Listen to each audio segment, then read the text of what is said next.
Hello, this is Tom Sapp. Today we're going to talk about how to photograph neon signs.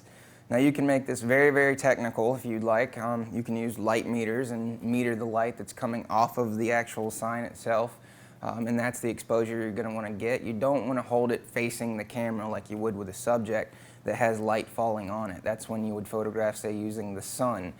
This is an incident light meter, so if you put it in front of your subject, turn it back towards the camera, it meters the light that's falling on it. What we're doing is taking a photograph of something that has light coming out of it. So in that situation, you would basically take the light meter, if you have an incident light meter, point it towards the subject, which would be the sign, whatever it is, whatever neon light that you're photographing, whether it be a sign or another object, and you can meter it that way. If you have an in-camera meter, like most of the SLRs do, if you're shooting film, you can use it, and sometimes you want to maybe do a stop under, stop over, bracket, depending on the sign. If you have a digital camera, you can simply take an exposure. I tend to set mine on manual when I'm shooting lights like this. That way I know if I go down a stop or up a stop, it'll be brighter or darker. Now if you're using digital cameras and you're photographing a sign and on the back of the camera it looks a little dark, at that point you might want to open the shutter a little longer, say go down to a 30th of a second instead of a 60th if that's where you were at, or say it's a little bit dark, or a little bit bright, you would want to actually increase the exposure and make that shutter faster so you can go up to like maybe 120th or 250th, and that would help as well. But as far as making it complicated, you can if you want to get the gadgets. I've got a color meter, or a light meter here, and I've also got one of the new color meters. This thing is great for photographing anything. I mean, anything. It does have a couple times where the light's low and the spectrum's off the chart here, so it wouldn't match the camera, so it doesn't read.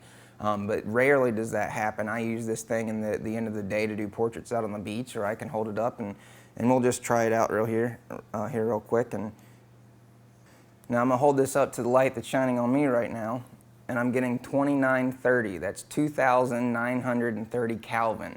And that's the color temperature. So if you wanted the sign, if it had, say, a white light in it, then you could simply hold this up, because this turns whatever light you got, whatever light you're reading, into white light. So if you did set the camera to the Kelvin temperature, at that point you could just simply set you would be getting white light if you set it to the same temperature that this is getting. And also you can, if you do take a photograph, you notice the color's a little off, you can change the white balance on here if you want to get different colors. It has a fluorescent color actual sign on it. It looks like a little bar, and it's got some bright marks coming out of it, so to indicate that there is actually a glow to it, a light. But what I usually do is use Kelvin temperatures, because I like to be precise about things. I'm a very technical shooter. A lot of times I've had a solid background. I've been to Hallmark Institute of Photography, where they taught you that basically it's very, very important to get a solid capture, because once you have that capture, you have the information that you can manipulate if you chose to do that on the computer.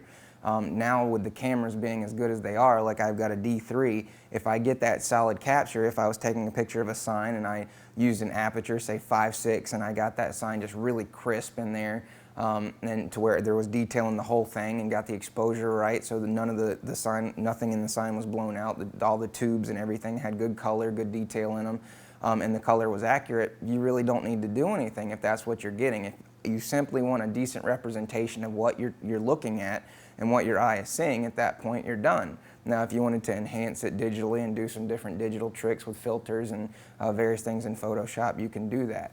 Like for instance, blur the background out. A lot of times it's easier to do that if you don't have a 1.4 or 2.8 lens. Photoshop does give you that ability. But in my opinion, and what they do teach, is that there is never anything better than actually getting all that detail and getting that information in camera, and it also saves you a lot of time in post-production. So I personally like to spend more time as a photographer behind the camera than I do in front of the computer. And there's various reasons for that, but one is because I enjoy photography, and two is because sitting in front of the computer after a while, it just makes your back a little sore. So in my opinion, being out and just getting a little exercise behind the camera is more enjoyable. It's also more fun, being creative. And other than that, that's pretty much all there is to it in terms of taking a photograph of a fluorescent sign. So thank you very much. My name's Tom Sapp. Have a great day.